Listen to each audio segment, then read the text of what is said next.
ಮೇ 29ರಂದು ವಿಶ್ವವಿದ್ಯಾಲಯ UBDT engineering ಕಾಲೇಜಿನ 75ನೇ ವರ್ಷದ ಅಮೃತ ಮಹೋತ್ಸವದ ಉದ್ಘಾಟನಾ ಸಮಾರಂಭ ಮತ್ತು ಮೇ 30ರಂದು ಸಮಾರೋಪ ಸಮಾರಂಭ ಹಮ್ಮಿಕೊಳ್ಳಲಾಗಿದೆ ಎಂದು ವಿಶ್ವವಿದ್ಯಾಲಯ ಉಪಕುಲಪತಿ ಡಾಕ್ಟರ್ ಎಸ್ ವಿದ್ಯಾಶಂಕರ್ ತಿಳಿಸಿದರು.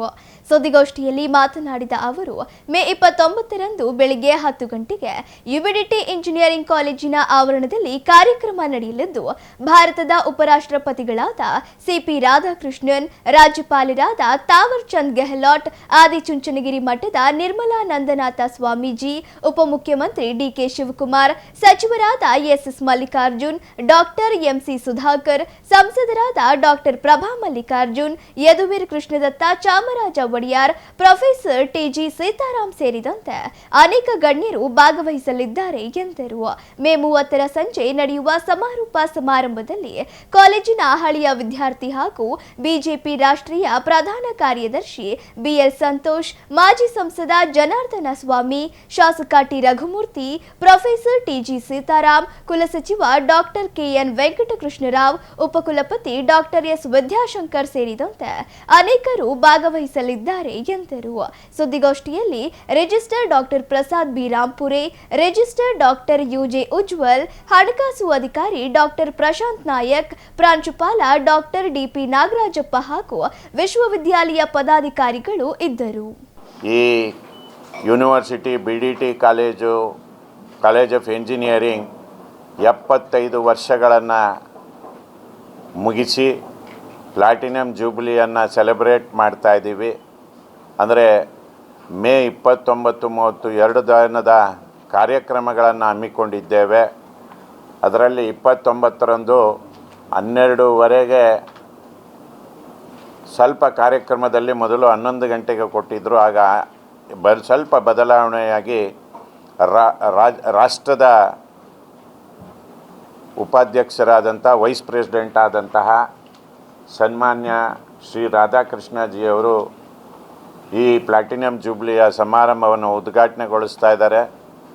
ಮತ್ತು ರಾಜ್ಯದ ಮಂತ್ರಿಗಳು, ರಾಜ್ಯದ ಮುಖ್ಯಮಂತ್ರಿಗಳು, ಉಪಮುಖ್ಯಮಂತ್ರಿಗಳು, ಶಿಕ್ಷಣ ಸಚಿವರು ಹಾಗೂ ಇಲ್ಲಿನ ಜಿಲ್ಲಾ ಮಂತ್ರಿಗಳು ಹಾಗೂ ಇಲ್ಲಿನ MP ಅವರು ಮತ್ತು ಮೈಸೂರಿನ MP ಅವರು ಮತ್ತು ನಿರ್ಮಲಾನಂದನಾಥ ಮಹಾಸ್ವಾಮಿಗಳು ಹಾಗೂ TG ಸೀತಾರಾಮ್ ಅವರು, former AICT chairman and alumni of this college ವೇದಿಕೆ ಮೇಲೆ ಉಪಸ್ಥಿತರಿದ್ದು ಈ ಕಾರ್ಯಕ್ರಮವನ್ನು ಚಾಲನೆ ಮಾಡೋದ್ರ ಜೊತೆಗೆ ಅನೇಕರು ಮಾತನಾಡಲಿದ್ದಾರೆ.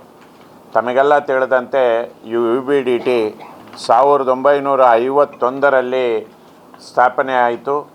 ಈ ಕಾಲೇಜು ನಿರ್ಮಾಣಕ್ಕೆ ಅಂದು ಬ್ರಹ್ಮಪ್ಪ ತವನಪ್ಪ, ದೇವೇಂದ್ರಪ್ಪ ತವನಪ್ಪ ಅಂತೇಳಿ ಎಂದು ನಾಮಕರಣ ಮಾಡಲಾಗಿದೆ. ಅಂದಿನ ಕಾಲಕ್ಕೆ ಈ ಕಾಲೇಜು ನಿರ್ಮಾಣಕ್ಕಾಗಿ 1.5 ಲಕ್ಷ ರೂಗಳನ್ನು ನೀಡಿದ್ದರು.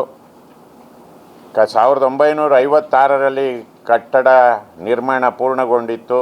ಅಂದು ಮೈಸೂರು ವಿಶ್ವವಿದ್ಯಾಲಯದ ಅಧೀನದಲ್ಲಿತ್ತು. 1992 ನಂತರ ಇದು ದಾವಣಗೆರೆ ವಿಶ್ವವಿದ್ಯಾಲಯದ ವ್ಯಾಪ್ತಿಗೆ ಬಂತು. 2011ರಲ್ಲಿ ಇದು ವಿಶ್ವೇಶ್ವರಯ್ಯ ತಾಂತ್ರಿಕ ವಿಶ್ವವಿದ್ಯಾಲಯದ ಘಟಕ ಕಾಲೇಜಾಗಿ ಮಾರ್ಪಾಡುಗೊಂಡಿತ್ತು. ಇದು ವಿಶ್ವೇಶ್ವರಯ್ಯ ತಾಂತ್ರಿಕ ವಿಶ್ವವಿದ್ಯಾಲಯಕ್ಕೆ ವರ್ಗಾವಣೆಗೊಂಡ ನಂತರ ಈ ಕಾಲೇಜು ಯಾವುದೇ ಒಂದು ಪ್ರೈವೇಟ್ ಕಾಲೇಜನ್ನು ಮೀರಿಸಿ ಬೆಳೆದು ನಿಂತಿದೆ. ಯಾವುದೇ ಒಂದು ಫೆಸಿಲಿಟೀಸ್ ಇರ್ಬೋದು. ಕಳೆದ 18 ವರ್ಷದಲ್ಲಿ ಯಾವ NBA ಅಕ್ರಿಡಿಯೇಷನನ್ನು ಈ ಕಾಲೇಜು ಪಡೆಯಿತು. ಇದು ಭಾಳ ಒಂದು ಒಳ್ಳೆಯ ಬೆಳವಣಿಗೆ. ಮತ್ತು ಈ ಕಾಲೇಜು ಇನ್ನು ಮುಂದಿನ ದಿನಗಳಲ್ಲಿ ಭಾಳ ಎತ್ತರಕ್ಕೆ ಬೆಳೀತದೆ. ಈ ಬಡ ಮಕ್ಕಳಿಗಾಗಿ ಏನು ಶಿಕ್ಷಣವನ್ನು ಕೇವಲ 35,000 ರೂಪಾಯಿಯಿಂದ 40,000 ರೂಪಾಯಿ ಒಳಗಡೆ ಫೀಸನ್ನು ಪಡೆದು ಈ ಶಿಕ್ಷಣವನ್ನು ನೀಡ್ತಿದ್ದೀವಿ. ಇಲ್ಲಿ ಈಗ ನೀಡಿರುವಂಥ ಫೆಸಿಲಿಟೀಸು ಇಡೀ ರಾಜ್ಯದಲ್ಲಿ ಯಾವ ಗೌರ್ಮೆಂಟ್ ಕಾಲೇಜಿನಲ್ಲೂ ನೀಡಿಲ್ಲ. ಅಂಥ ಫೆಸಿಲಿಟೀಸನ್ನು ಇಲ್ಲಿ ನೀಡಿದ್ದೇವೆ. ವಿದ್ಯಾರ್ಥಿಗಳಿಗೆ ಪ್ಲೇಸ್ಮೆಂಟ್ ಇರ್ಬೋದು, ಮತ್ತೊಂದಿರ್ಬೋದು. ತಮಗೆ ಡೀಟೇಲ್ ವರದಿಯನ್ನು ಮುಂದಿನ ದಿನಗಳಲ್ಲಿ ಎಷ್ಟು ಪ್ಲೇಸ್ಮೆಂಟ್ ಆಗಿದೆ, ಭಾಳ ಒಳ್ಳೆ ಪ್ಲೇಸ್ಮೆಂಟ್ ಆಗಿದೆ ಇಲ್ಲಿನ ವಿದ್ಯಾರ್ಥಿಗಳಿಗೆ ಅಂತ ಹೇಳೋದಕ್ಕೆ ಬಯಸ್ತಾ, ಈ ಕಾಲೇಜು ಇನ್ನಷ್ಟು ಪ್ರಗತಿಯನ್ನು ಮುಂದಿನ ದಿನಗಳಲ್ಲಿ ವಿಶ್ವವಿದ್ಯಾಲಯದ ಸಪೋರ್ಟ್ನೊಂದಿಗೆ ಬೆಳೀತದೆ. ನಾವು ಇಲ್ಲಿ ಎಂಟೈರ್ ಹಾಸ್ಟೆಲ್ ಏನಿದೆ ಇದನ್ನು ಒಡೆದು ಹೊಸ ಹಾಸ್ಟೆಲನ್ನು ಕೊಡೋದಕ್ಕೆ ನಾವು ಈಗಾಗಲೇ ಪ್ಲ್ಯಾನನ್ನು ಮಾಡಿದ್ದೇವೆ ಮತ್ತು ಅಪ್ರೂವಲ್ಲು ಆಗಿದೆ. ಸುಮಾರು 10ರಿಂದ 15 ಕೋಟಿಯ ಒಂದು ಇದರಲ್ಲಿ ಹೆಣ್ಣು ಮಕ್ಕಳು ಮತ್ತು ಗಂಡು ಮಕ್ಕಳ ಹಾಸ್ಟೆಲನ್ನು, ಎಕ್ಸಿಸ್ಟಿಂಗ್ ಹಾಸ್ಟೆಲನ್ನು, ಹಳೆ ಹಾಸ್ಟೆಲನ್ನು ಒಡೆದು ಸಂಪೂರ್ಣವಾಗಿ ಹೊಸ ಹಾಸ್ಟೆಲನ್ನು ಕೊಡ್ತೀವಿ 75 ವರ್ಷದ ನೆನಪಿಗಾಗಿ. ಈಗಾಗಲೇ ತೀರ್ಮಾನಗಳಾಗಿದೆ. ನಮ್ಮ ಎಕ್ಸಿಕ್ಯೂಟಿವ್ ಕೌನ್ಸಿಲ್ನಲ್ಲಿ ಕೇವಲ ಟೆಂಡ್ರ್ ಕರೆದು ಕನ್ಸ್ಟ್ರಕ್ಷನ್ ಶುರು ಆಗಬೇಕು.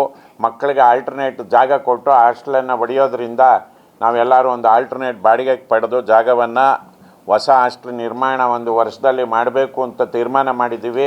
ಅದನ್ನು ಇವತ್ತು ನಾನು ಘೋಷಣೆ ಮಾಡ್ತಾ ಇದ್ದೀನಿ. ಈ 75 ವರ್ಷದ ಸವಿ ನೆನಪಿಗಾಗಿ ಈ ವಿಶ್ವವಿದ್ಯಾಲಯ ಇನ್ನೂ 100 ವರ್ಷ ಆಚರಿಸಬೇಕು, 150 ವರ್ಷ ಆಚರಿಸಬೇಕು.